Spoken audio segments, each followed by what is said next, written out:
Video games are often considered as a form of mindless entertainment, a sort of escapism at its best.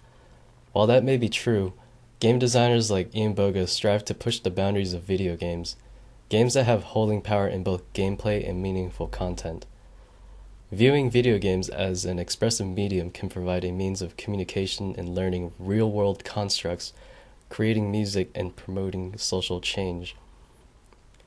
Video games provide an abstract and constrained model of complex systems of the real world, whether it may be about dealing with debt and paying off a mortgage, participating in organized crime, building and managing theme parks, buying and customizing cars, seasonal and pandemic diseases and how they are spread, tactical espionage and private military organizations, using investigation, evidence, and cross-examination to prove a case in a courtroom setting, or awarding green cards under the merit-based evaluation system recently included in immigration laws.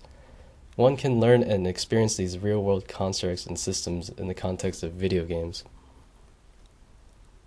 Music is another expressive medium that video games provide. With the help of the World Wide Web, a whole community of artists and remixers share their dedication to video game music. Some artists, such as No Sleep, use modified video game hardware, like the Nintendo Game Boy, to produce 8-bit music.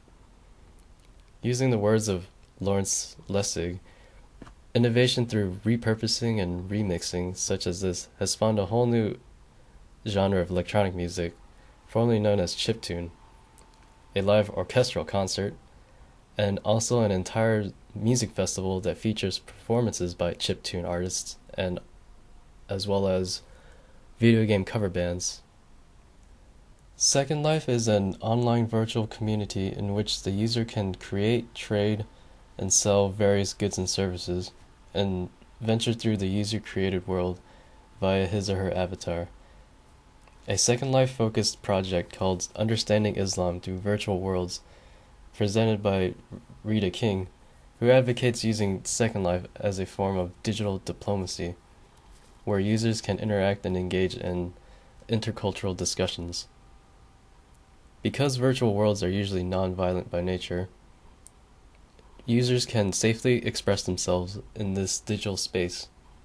For instance, during the Gaza War in 2008, virtual protests took place in Second Life. Users had their avatars hold signs, decorate the walls with newspaper clippings and images covering the war, and discuss the conflict with one another. This sort of organization and open criticism of real-world issues by use of the Second Life engine is truly remarkable. In addition to expressing one's opinions, Games for Change is a non-profit organization that addresses social issues around the world through digital and non-digital gaming. Some examples of the games hosted on their website are Peacemaker and Darfur is Dying, both of which have won awards for putting the player in a role that gives insight to the Israeli-Palestinian conflict and the war in Darfur, respectively. As a means of communication, the developers for Games for Change strive to raise awareness of these social issues in a meaningful way through their games. With so many significant and meaningful applications, I firmly believe that video games do provide an alternative expressive medium, not just another form of mindless entertainment. My name is Nathan Trans, and thanks for watching.